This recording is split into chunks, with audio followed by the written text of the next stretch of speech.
그래서 복음을 통해 역사하시는 성령의 역사로 예수 그리스도의 십자가 대속의 복음을 믿음으로 이제 예수님과 접촉이 되는 자는 뭐가 임해요? 그리스도의 영, 성령이 임하여 내주하시고 그 성령에 의해서 예수 그리스도와 연합이 되어 예수 그리스도의 몸으로서 살게 되는 것입니다. 그렇다면 이제 그리스도의 몸으로서 성도들은 어떻게 살게 되는가?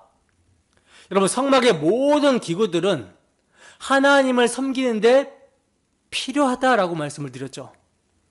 제사를 드리는데 필요합니다. 그 모든 기구들은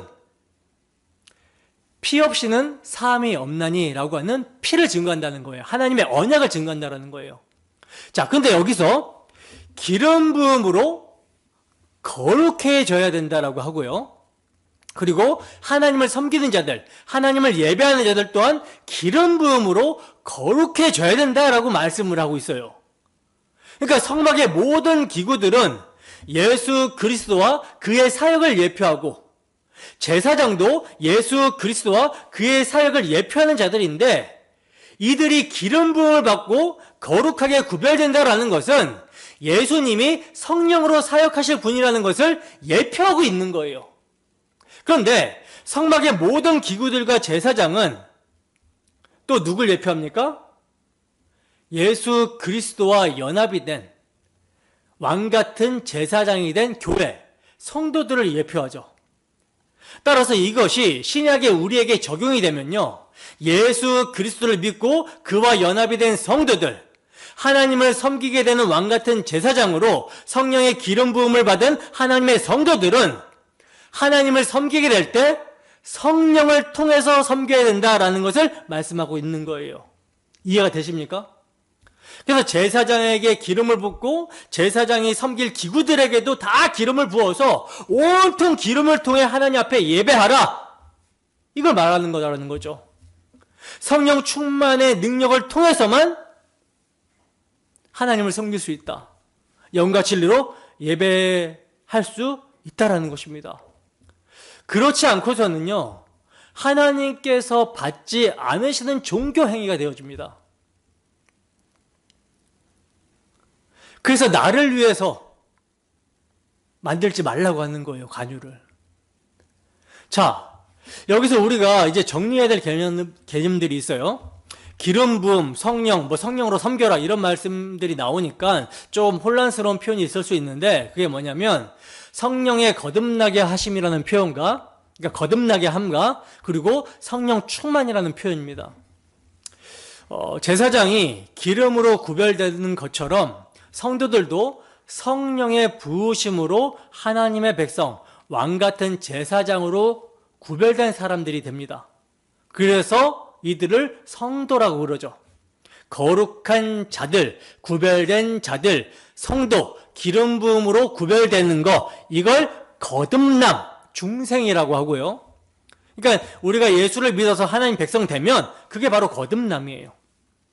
자, 그런데 이러한 성도들이, 이렇게 거듭난 성도들이 하나님을 섬길 때는요, 나 이제 성도가 됐으니까, 나 이제 거룩한 자니까 내 마음대로 하나님을 열심히 내 힘을 다해서 섬기면 되겠다라고 하면 그건 섬김이 안 된다라는 거예요.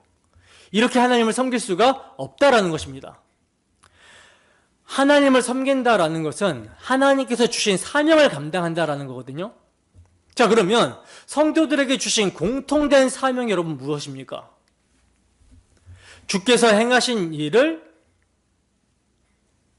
그들이 손과 발이 되어서, 주님의 손과 발이 되어서 하는 거죠.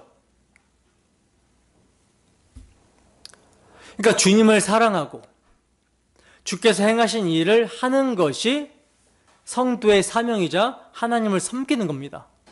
근데 이걸 나의 다짐으로, 나의 열심으로, 나의 노력으로 해보겠다, 내가 주를 사랑해보겠다 라고 해봤자 이건요, 자기 체면에 지나지 않게 돼요. 사랑하지 않는데 사랑하려고 하면 이거 체면에 불과한 거죠. 내가 사랑해보겠다. 사랑은 마음에서 그냥 나타나는 건데, 마음에서 사랑하는 마음이 없는데 사랑해보겠다, 보겠다라고 하면 없는 사랑이 올라옵니까? 그러지 않죠.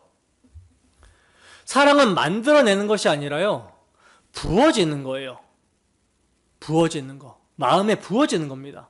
그러니까 사랑함이 없는데 무슨 사랑을 한다고 합니까?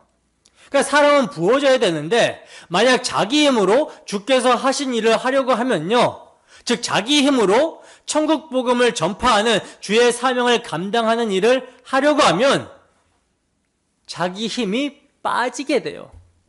지치게 된다는 거죠. 너무 힘들어요. 무거워요. 노동이 됩니다. 노동. 그래서 이것을 뭐라고 하냐면 육체의 일이라고 하는 거예요. 육체의 일. 노동이다. 무거운 짐이다.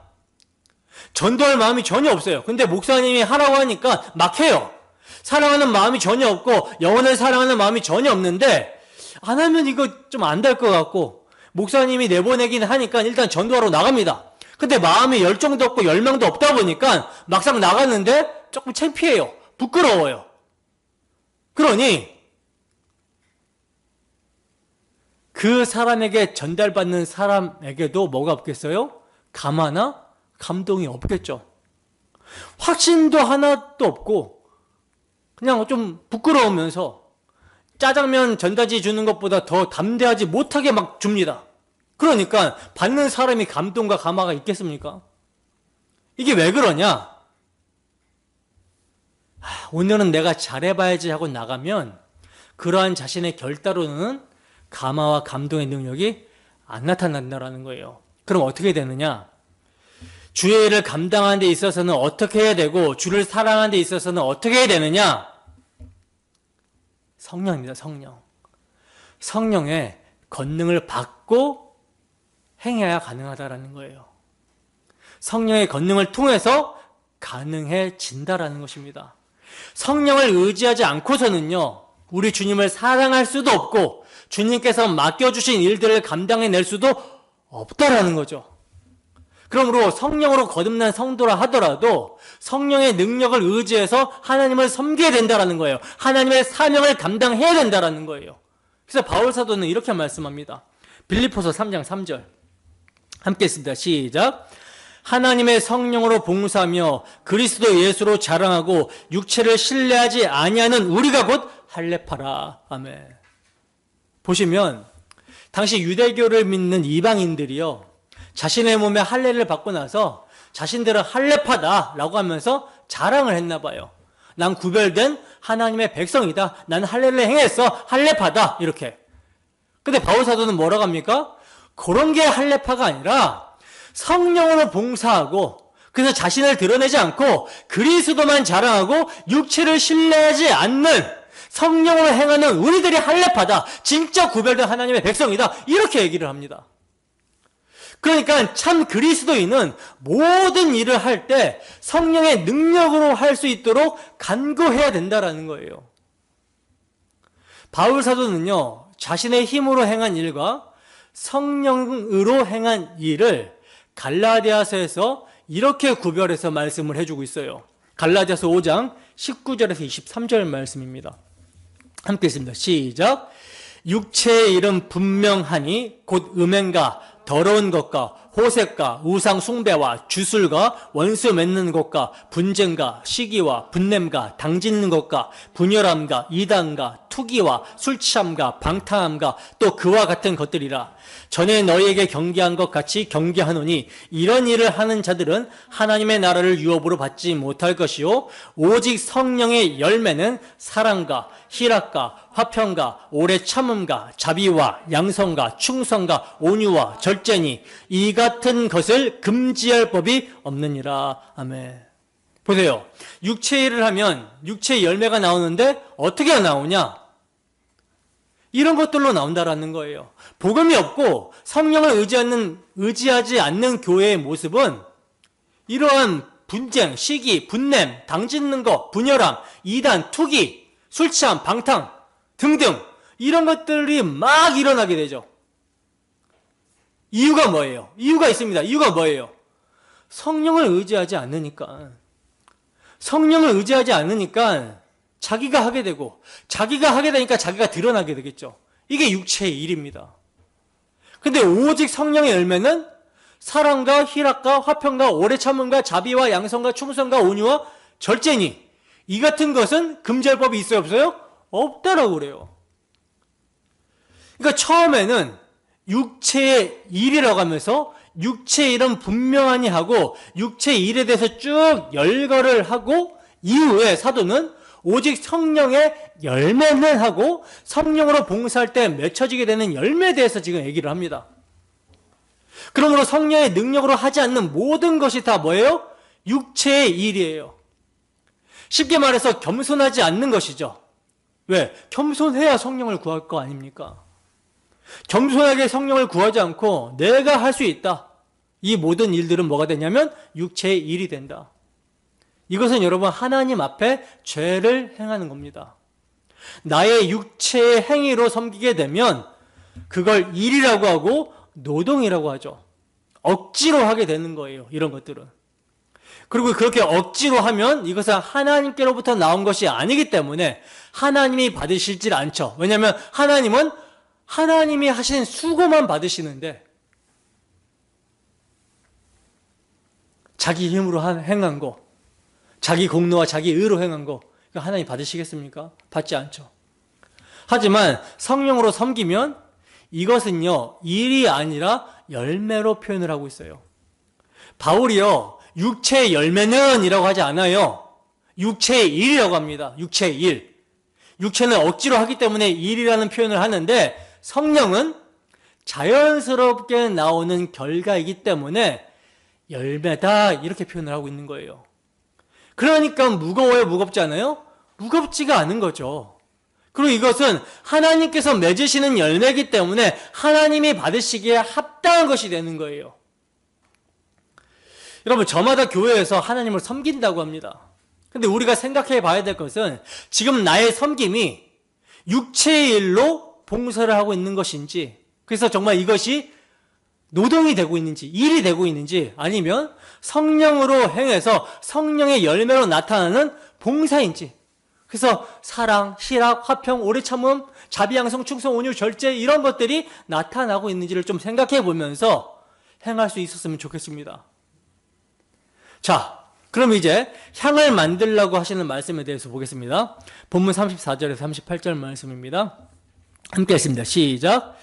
여호와께서 모세에게 이르시되 너는 소합향과 나감향과 풍자향의 향품을 가져다가 그 향품을 유황에 섞되 각기 같은 분량으로 하고 그것으로 향을 만들되 향 만드는 법대로 만들고 그것에 소금을 쳐서 성결하게 하고 그 향 얼마를 곱게 찌어 내가 너와 만날 회막 안 증거궤 앞에 두라. 이 향은 너희에게 지극히 거룩하니라. 내가 여호와를 위하여 만들 향은 거룩한 것이니 너희를 위하여는 그 방법대로 만들지 말라. 냄새를 맡으려고 이 같은 것을 만드는 모든 자는 그 백성 중에서 끊어지리라. 아멘. 자 보시면 지금 여호와께서 모세에게 증거궤 앞에 분향단에서 피울 향을 지금 만들라고 말씀을 하시는데 우리가 분향단에 대해서 살펴볼 때 이 향에 대해서 살펴봤었죠. 무엇을 의미한다라고 그랬죠? 이 향은 예수 그리스도의 기도다. 중보 기도다. 이것을 상징한다라고 말씀을 드렸었고 그리고 나아가 성령으로 말미암아 그리스도와 연합이 된 성도의 기도다. 이것도 의미한다라고 말씀을 드렸었어요. 기억나시죠? 그죠? 다시 한번 좀 상기시켜드리면 시편 141편 2절입니다. 함께 했습니다. 시작. 나의 기도가 주 앞에 분향같이 되며 나의 손드는 것이 저녁 제사같이 되게 하소서. 아멘. 시편 기자는 나의 기도가 주 앞에 뭐같이? 분향한같이 분향단에서 희우는 향같이 되기를 원합니다. 그러니까 분향단에서의 향은 기도를 의미하는 거죠. 성도의 기도. 계시록 5장 8절입니다. 함께 했습니다. 시작. 그 두루마리를 취하심에 내 생물과 24장로들이 그 어린 양 앞에 엎드려 각각 검은고와 향이 가득한 금대접을 가졌으니 이 향은 성도의 기도들이다. 아멘. 여기서도 향을 뭐라 그래요? 성도의 기도라고 말씀하고 있어요. 계시록 8장 3절에서 4절 말씀입니다. 함께 했습니다. 시작. 또 다른 천사가 와서 제단 곁에 서서 금향로를 가지고 많은 향을 받았으니 이는 모든 성도의 기도와 합하여 보좌 앞 금제단에 드리고자 함이라. 향연이 성도의 기도와 함께 천사의 손으로부터 하나님 앞으로 올라가는지라. 아멘. 자, 보시다시피 금향단에서 올라가는 향연은 먼저 우리의 중보자 되시는 그리스도께서 드려주실 기도를 나타내고요. 그리고 이제는 그리스도의 구속으로 말미암아 성도들이 제사장이 되어 하나님 앞에 나아가 드리는 기도로 적용이 된다라는 거예요. 기도는 뭡니까? 기도란 거쳐진 휘장을 지나 지성소로 들어가서 하나님을 만나고 말씀을 듣는 통로가 되는 것이죠. 이것은요, 우리 주님께서 우리를 자신의 몸으로 연합케 하신 십자가 대속의 능력을 통해서 주어지는 은혜입니다. 그렇기 때문에 예수 그리스도의 기도, 그리고 그와 연합된 성도의 기도가 다 뭐와 연결이 되냐면 번제단과 연결이 되는 거예요. 십자가 대속을 근거한 기도가 되는 것입니다. 지금 하늘보좌 우편에서 우리를 위해서 중보하시는 예수님의 중보 기도도 예수님께서 십자가로 드리신 제사를 근거해서 기도를 하시는 거고, 우리가 이 땅에서 그리스도와 연합돼서 드려지는 기도의 근거도 예수님의 십자가 대속의 피를 근거로 한 기도가 되는 거예요. 때문에 우리는 때를 얻든지 못 얻든지 예수 그리스도의 피를 근거로 해서 기도하며 하나님을 만나고 하나님 앞에 나아가야 되는 것입니다. 예수 그리스도의 피에만 근거가 있어요. 기도의 근거가. 그래서 이 점을 본문 37절에서는 뭐라고 하냐? 그 향을 너희를 위하여 만들지 말라라고 말씀을 하고 있는 것입니다. 무슨 뜻입니까? 너희를 위하여 만들지 말라. 무슨 뜻이에요? 기도를 할 때 우리의 이름을 위하여 우리의 정욕으로 쓰려고 잘못 구하는 일이 없도록 경계하고 있는 것이죠. 여러분, 우리는요, 오직 예수 그리스도의 이름으로 기도를 합니다. 그렇기 때문에 예수 그리스도의 이름에 걸맞는 간구를 해야 마땅하다라는 거예요. 그렇다면 이 예수 그리스도의 이름에 맞는 기도를 누가 제일 잘 아실까요? 누가 제일 잘 아실까요? 성령께서 제일 잘 아시죠. 그죠? 왜? 성령께서 이 땅에 오신 목적은 예수 그리스도의 것과 예수 그리스도의 영광, 그리고 모든 진리 되시는 예수 그리스도께 인도하기 위해서 오셨기 때문에 성령께서 가장 잘 아시죠. 고린도전서 2장 10절에서 11절 말씀입니다. 함께 읽습니다. 시작. 오직 하나님이 성령으로 이것을 우리에게 보이셨으니 성령은 모든 것 곧 하나님의 깊은 것까지도 통달하시느니라. 사람의 일을 사람의 속에 있는 영 외에 누가 알리오? 이와 같이 하나님의 일도 하나님의 영 외에는 아무도 알지 못하느니라. 아멘.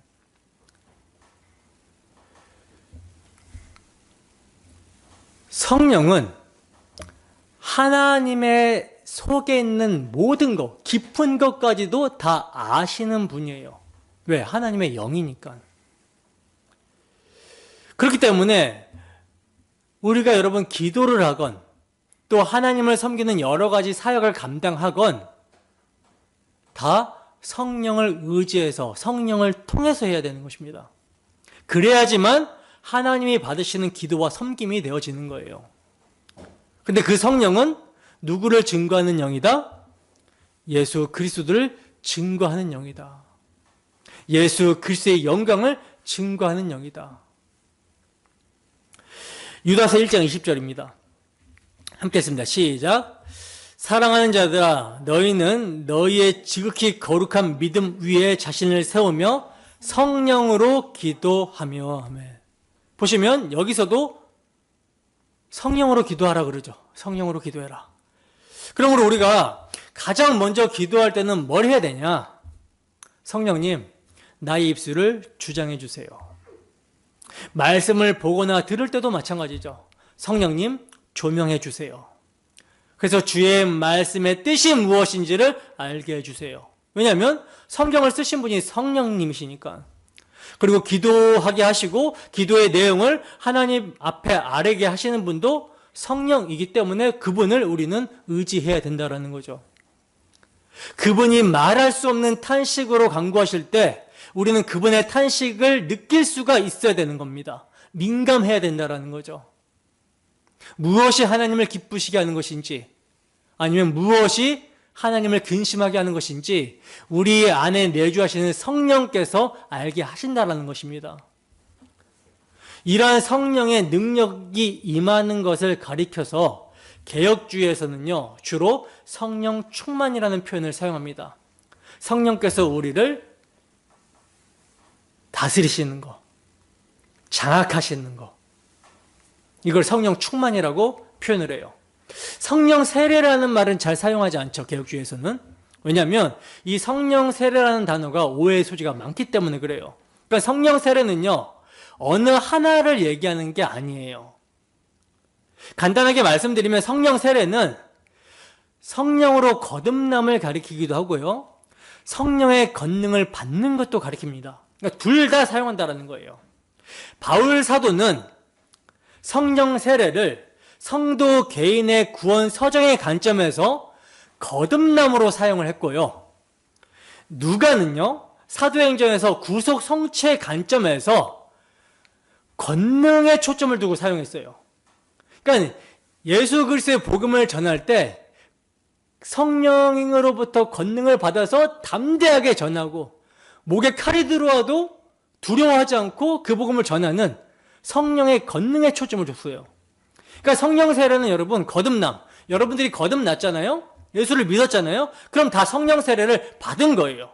근데 또 한편으로 다 성령 세례를 받은 게 아닙니다. 왜냐하면 권능을 받은 자가 있고 또 받았다가 잃어버린 자도 있고 한 번도 안 받은 사람도 있고 그렇기 때문에 그래요.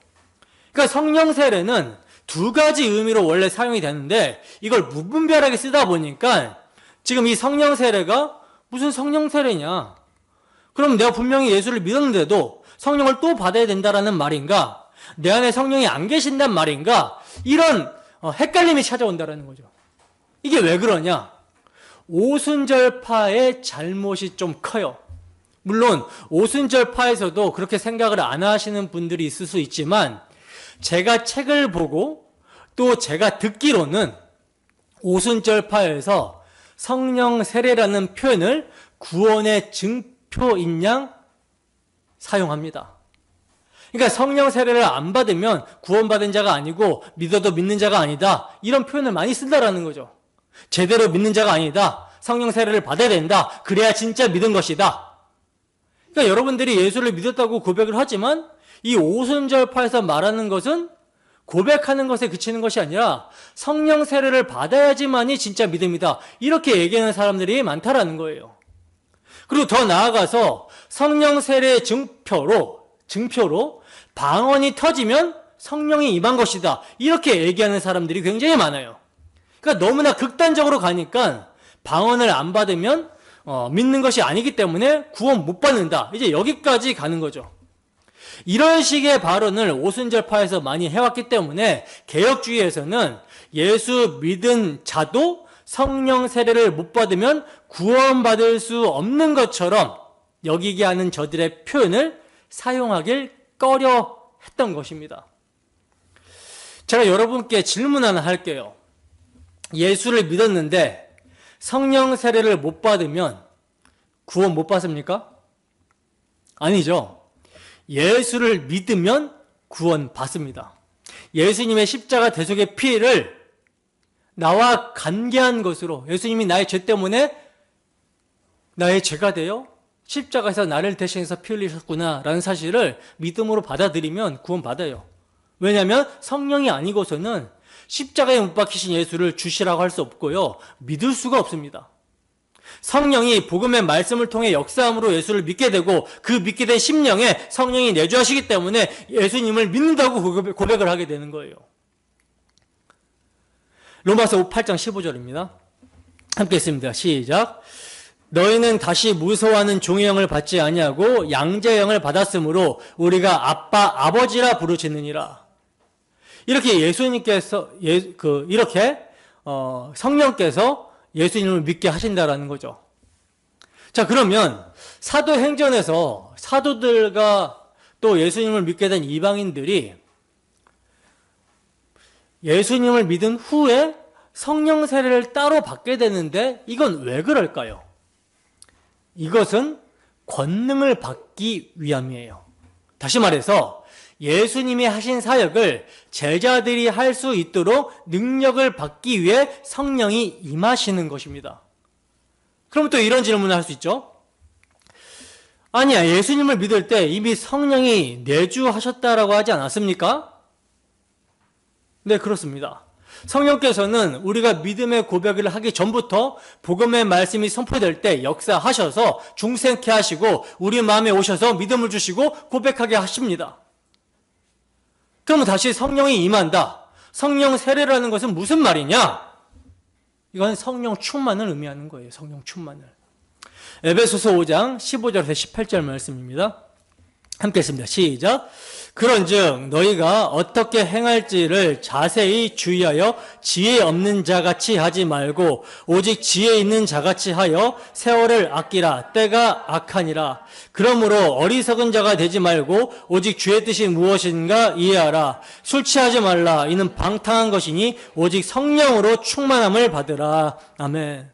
우리가 아까 고린도전서 2장에서 살펴본 것은 하나님의 일을 누가 알리오라고 했는데 성령이 아신다라고 했죠. 하나님의 영 외에는 하나님의 일을 아무도 모른다. 그러니까 성령으로 하나님의 일을 알고 하나님의 일대로 행하는 것을 지혜롭게 행한다. 악한 때에 지혜롭게 행하여 세월을 아낀다라고 할 수 있어요. 성령으로 그걸 아낄 수 있다. 세월을 아낄 수 있다. 이것을 성령 충만이라고 바울이 에베소서에서 표현하는 겁니다. 너희가 거듭났는데 그 거듭나게 하신 성령이 너희 안에 충만히 역사할 수 있도록 너희 자리를 내어드려라. 그게 세월을 아끼는 것이고 지혜롭게 행하는 것이다. 이런 말이거든요. 앤드류 머레이라는 신학자는요, 성령의 거듭남을 우리 마음속에 임하신다라고 표현을 했고요, 성령 충만 또는 성령 세례를 우리 마음 위에 임한다라고 표현을 했습니다. 예수님께서 이 땅에 오실 때부터 성령으로 잉태되셨죠. 성령으로 잉태되셨고 예수님은 이 땅에 살아가실 때 성령이 늘 함께 하셨어요. 근데 사역을 시작하시기 직전에 요한으로부터 세례를 받은 후에 뭐가 임합니까? 성령 세례, 성령 충만을 받으신 것입니다. 이건요, 예수님의 모든 사역을 자신의 권능이 아닌 성령의 권능으로 행하신 것을 의미하는 거예요. 예수님이 권능이 없어서가 아니라 자기를 비우시고 성령을 의지해서 성령의 권능으로 사역을 하셨다는 것입니다. 즉 아버지께서 아들에게 맡기신 사명을 감당하실 수 있도록 성령의 권능이 임했던 거예요. 그 권능은 여러 병든 자와 귀신 들린 자를 고치시는 일로 나타났지만 궁극적으로는 십자가 지시는 일로 나타났죠. 자기를 부인하시고 죽기까지 복종하는 모습으로 나타났습니다. 이 점을 히브리서 기자는 이렇게 말씀합니다. 히브리서 9장 14절입니다. 함께 읽습니다. 시작.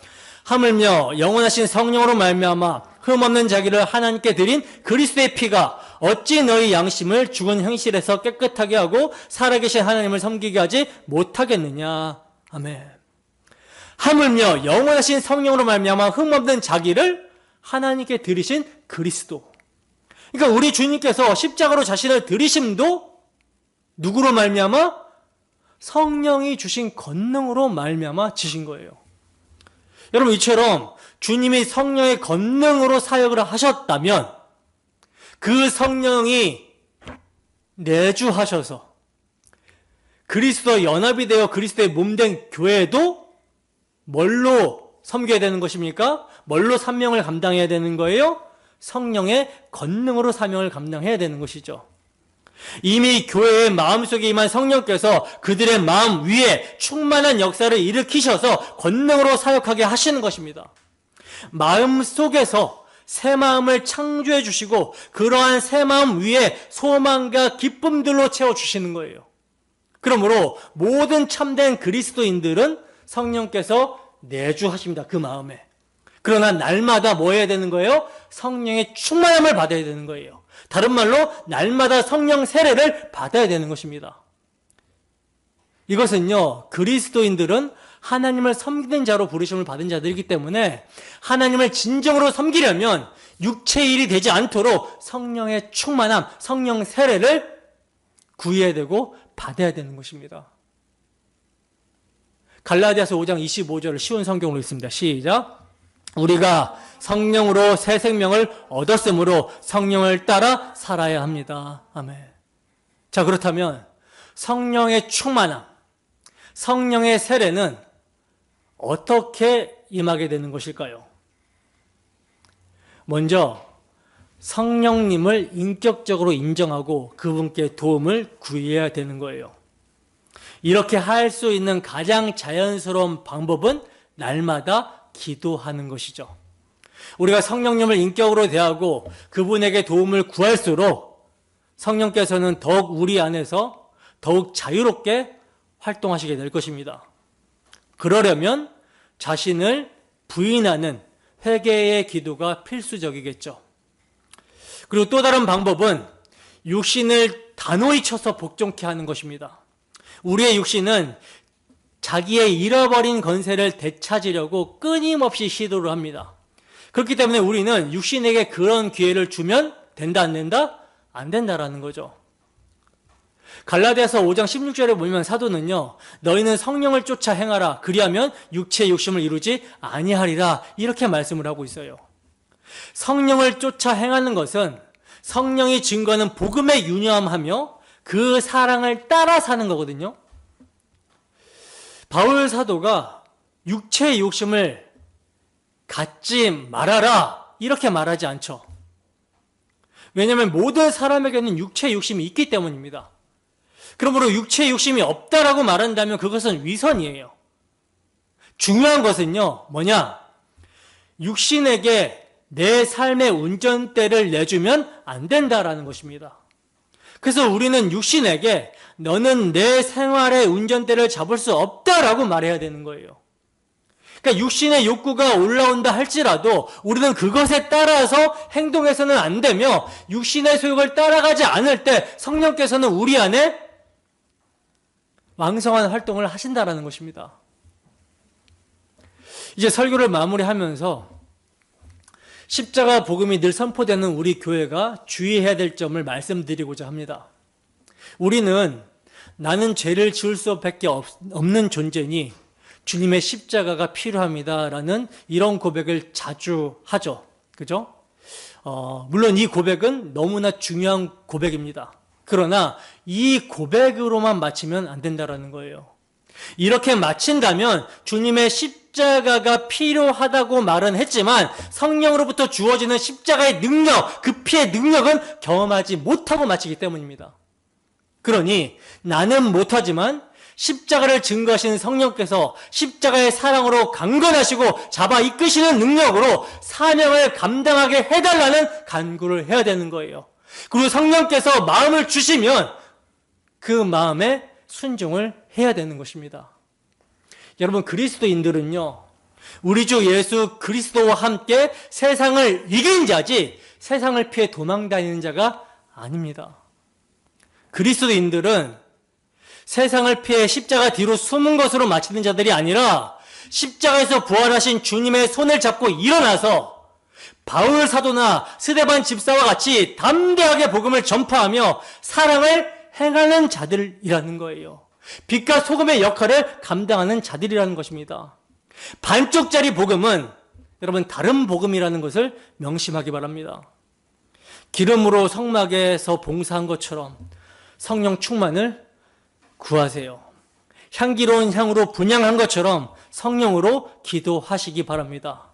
내가 아닌 성령을 의지하는 것, 그것이 바로 진정한 겸손입니다. 이러한 은혜가 이끄는 삶이 우리 모두에게 있기를 주님 이름으로 축원합니다. 기도하겠습니다.